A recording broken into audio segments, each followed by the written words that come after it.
L'histoire est-elle un éternel recommencement? La question de savoir si l'histoire est un éternel recommencement invite à une réflexion profonde sur la nature du temps et de l'expérience humaine. Cette interrogation a traversé les siècles et a été abordée par divers penseurs, chacun apportant sa perspective unique. Par exemple, l'historien grec Thucydide, dans son œuvre Histoire de la guerre de Péloponnèse, suggérait que les passions humaines fondamentales, telles que l'avidité, la jalousie et le désir de pouvoir, demeurent constantes à travers les âges. Selon lui, ces constantes conduisent à des répétitions d'événements historiques, donnant l'impression d'un cycle sans fin. De même, le philosophe allemand Friedrich Nietzsche a introduit le concept de l'éternel retour.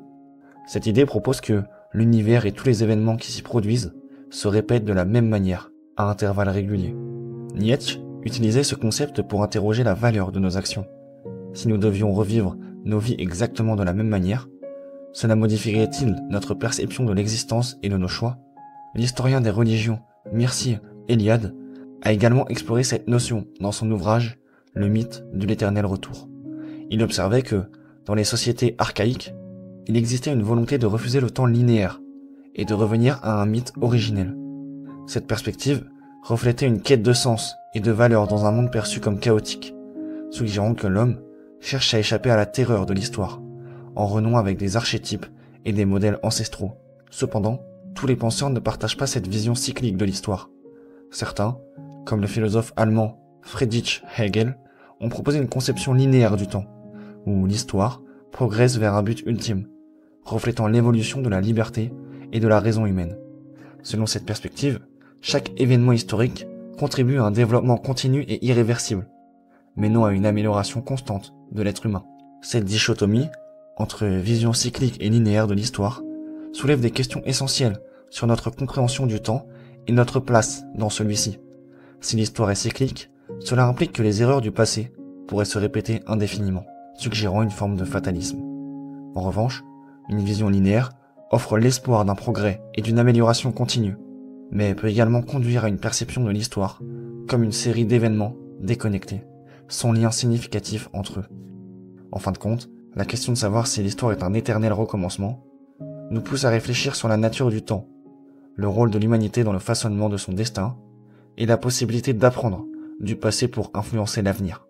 Elle nous invite à considérer si nos actions ont un sens profond et durable, ou si nous sommes condamnés à répéter inlassablement les mêmes schémas.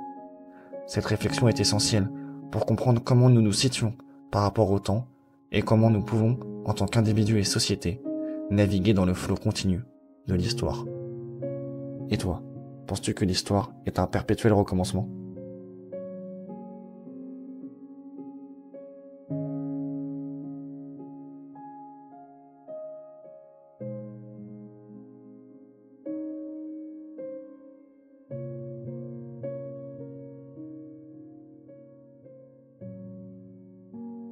Sommes-nous responsables des actions de nos ancêtres? La question de savoir si nous sommes responsables des actions de nos ancêtres invite à une réflexion profonde sur la nature de la responsabilité, de l'identité et de la transmission intergénérationnelle. Traditionnellement, la responsabilité est perçue comme l'obligation de répondre à ses propres actes, en fonction de sa conscience et de sa liberté de choix. Cependant, cette conception est-elle suffisante pour appréhender notre lien avec le passé et les actions de ceux qui nous ont précédés? Philosophiquement, la responsabilité peut être envisagée sous différents angles. Selon l'encyclopédie philosophique, elle englobe 4 sens principaux. Être responsable de ce que l'on est, de nos actions ou omissions, de leurs conséquences, et être responsable de certaines tâches ou personnes. Cette classification met en lumière la complexité de notions, suggérant que la responsabilité ne se limite pas à nos actions immédiates, mais s'étend potentiellement à des domaines plus vastes. De plus, des philosophes tels qu'Hannah Arendt ont introduit l'idée que nous pouvons être responsables de ce que les générations passées ont produit. Cette perspective élargit la responsabilité morale au-delà de l'individu, impliquant une forme de continuité éthique à travers le temps. Ainsi, les actions de nos ancêtres pourraient-elles influencer notre devoir moral envers les générations futures? Par ailleurs, la question de la responsabilité collective mérite d'être examinée. Sommes-nous, en tant que membres d'une société, responsables des injustices commises par nos prédécesseurs? Cette interrogation touche à la notion de mémoire collective et la manière dont les sociétés reconnaissent et assument leur passé. Le philosophe Edgar Morin évoque les cécités de la connaissance et souligne l'importance de la connaissance pertinente pour comprendre notre condition humaine et notre identité terrienne. Cette réflexion suggère que la reconnaissance des erreurs passées est essentielle pour éviter leur répétition et pour assumer une responsabilité partagée. En somme, la question de notre responsabilité envers les actions de nos ancêtres ne trouve pas de réponse simple. Elle nous pousse à reconsidérer les frontières de la responsabilité morale et à réfléchir sur la transmission de valeurs et des erreurs à travers les générations, et à réévaluer notre rôle dans la perpétuation ou la correction des injustices du passé. Cette réflexion est essentielle pour construire une société consciente de son histoire et engagée dans une démarche éthique. Et toi, penses-tu que nous sommes responsables des actions de nos ancêtres ?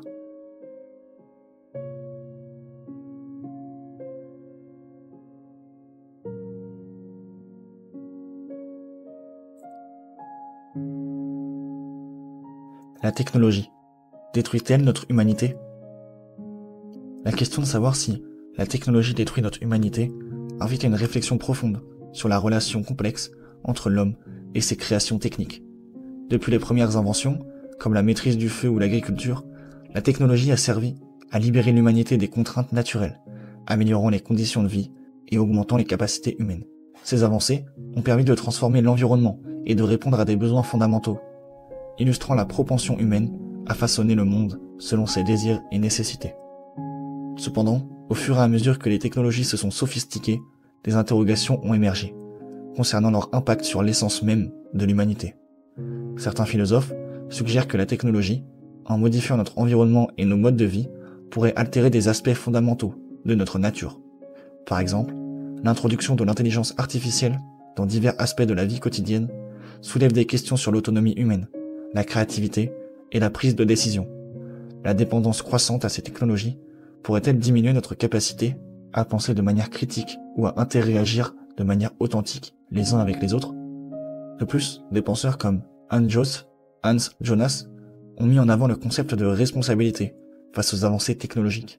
Selon lui, l'humanité porte la responsabilité de s'assurer que le développement technologique ne met pas en péril son existence future. Cette perspective invite à considérer les conséquences à long terme de nos innovations et à évaluer si elles servent réellement le bien-être humain ou si elles risquent de compromettre les générations futures.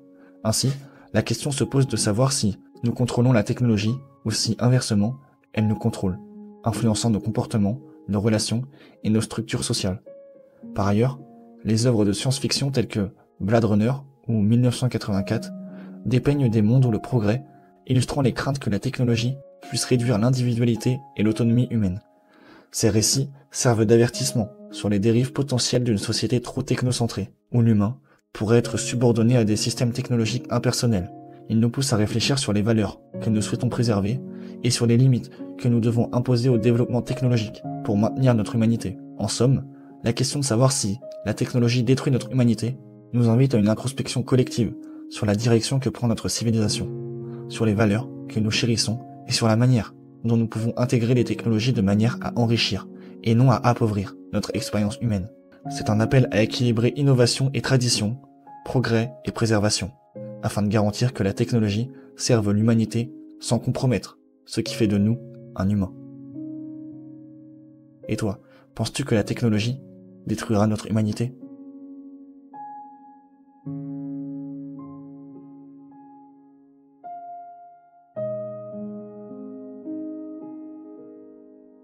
L'éthique conséquentialiste est une approche morale qui évalue la moralité d'une action en fonction de ses conséquences.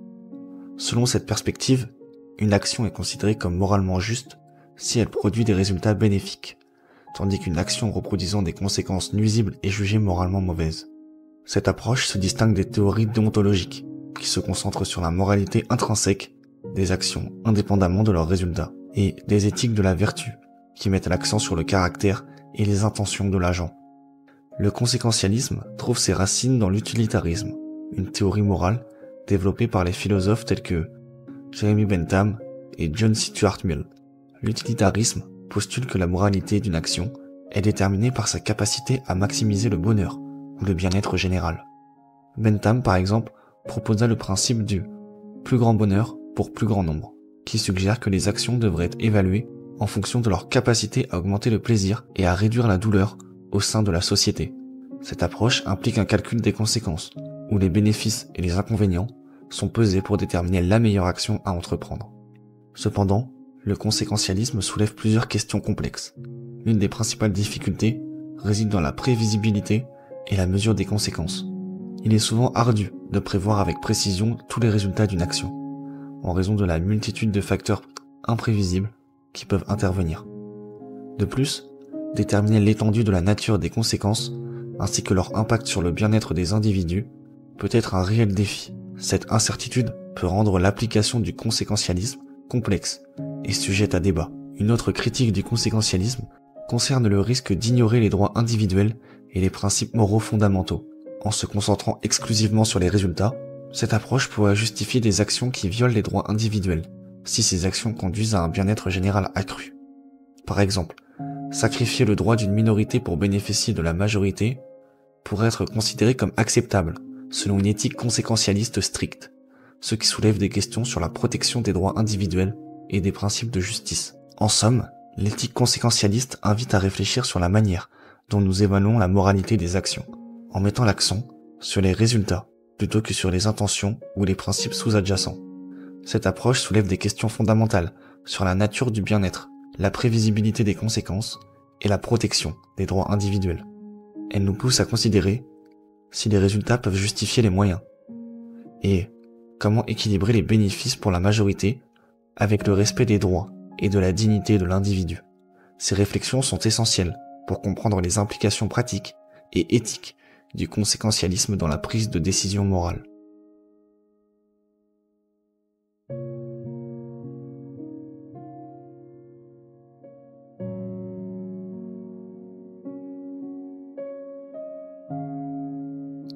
Peut-on justifier la violence ?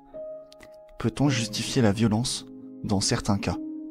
La question de la légitimité de la violence a traversé les âges, interrogeant aussi bien les philosophes que les citoyens. Elle touche aux fondements de nos sociétés, à nos valeurs morales et à notre conception de la justice.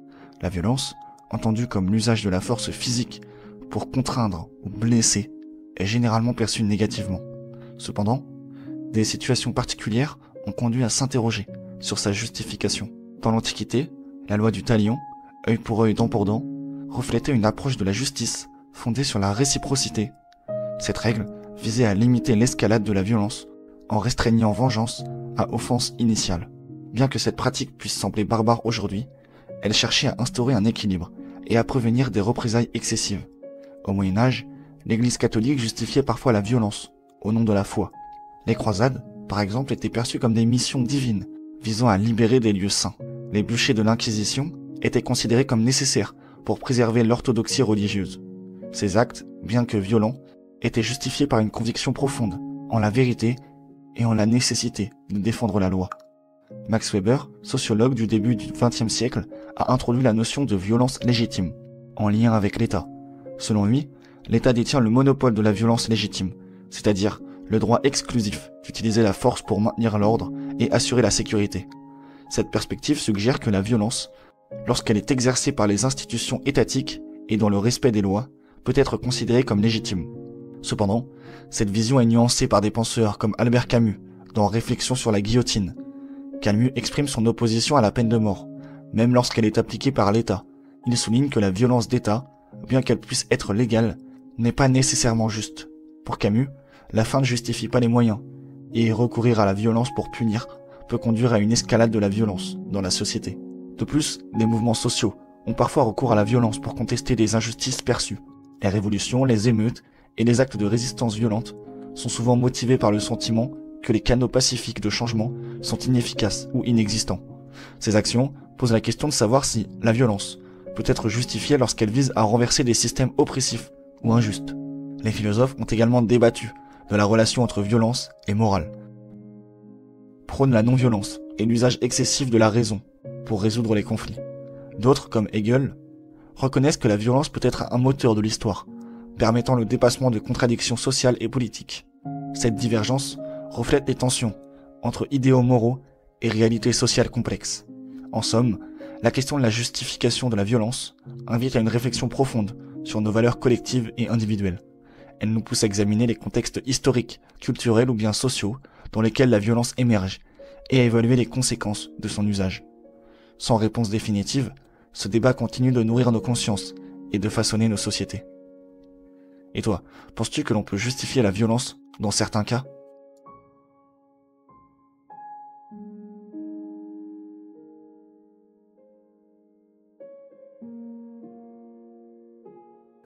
Une machine consciente est-elle vraiment consciente ?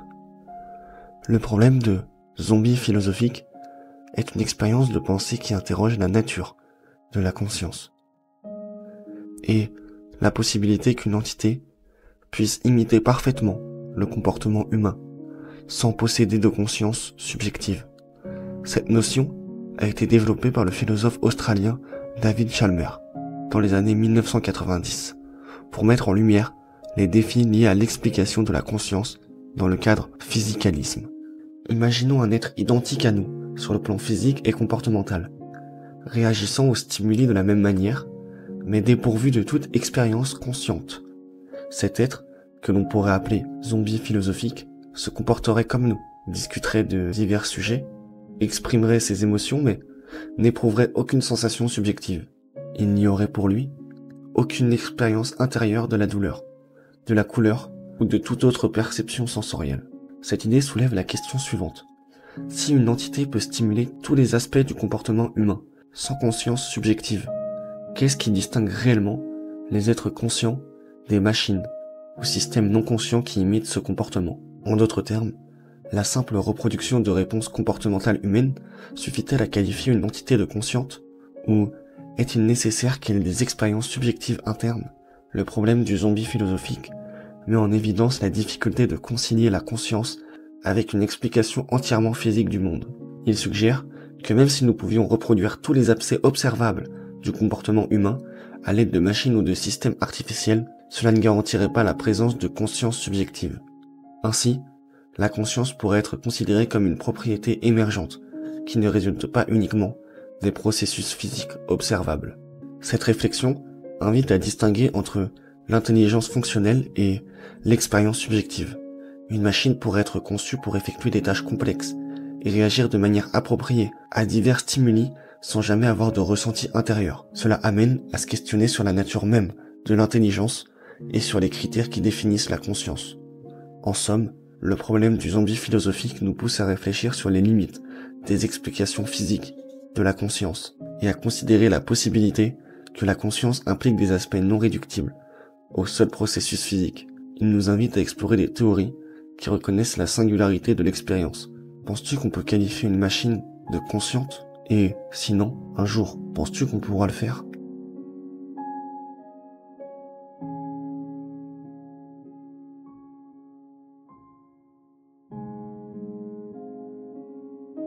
Jean-Paul Sartre, philosophe existentialiste du XXe siècle, a formulé la maxime « l'existence précède l'essence » pour exprimer une idée fondamentale de sa pensée.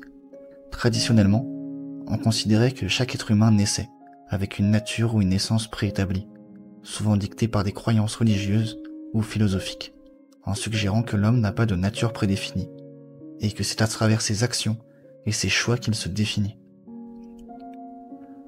Selon Sartre, à la naissance, l'homme est une table rase, sans essence ni préexistence. Il existe d'abord, puis, à travers ses décisions et ses actes, il forge son identité. Cette conception place une responsabilité immense sur les épaules de l'individu, car il est le seul artisan de son être. Il n'a pas de modèle universel ou de guide moral imposé de l'extérieur. Chaque personne doit naviguer dans le monde et déterminer par elle-même ce qu'elle veut devenir. Cette idée a des implications profondes sur la liberté individuelle. En l'absence d'une essence prédéfinie, l'homme est condamné à être libre, selon Sartre. Il n'a d'autre choix que de faire face à ses décisions et de contribuer à la construction de son identité. Cette liberté peut être source d'angoisse, car elle implique l'absence de repères fixes et la nécessité de créer ses propres valeurs. De plus, cette perspective met en lumière la notion de responsabilité. En l'absence d'une nature humaine universelle, les actions de chaque individu ne définissent pas seulement lui-même, mais également de modèles pour l'humanité entière. Ainsi, chaque choix personnel a des répercussions au-delà de l'individu, influençant la perception de ce que signifie être humain. En somme, l'idée que l'existence précède l'essence invite à réfléchir sur la nature de l'identité humaine, la portée de la liberté individuelle et le poids de la responsabilité morale. Elle nous pousse à considérer comment nos actions quotidiennes contribuent à la définition de nous-mêmes et de la responsabilité morale, et de l'humain en général, sans fournir de réponses toutes faites, mais en encourageant à chercher et à créer notre propre sens dans un monde sans essence préétablie.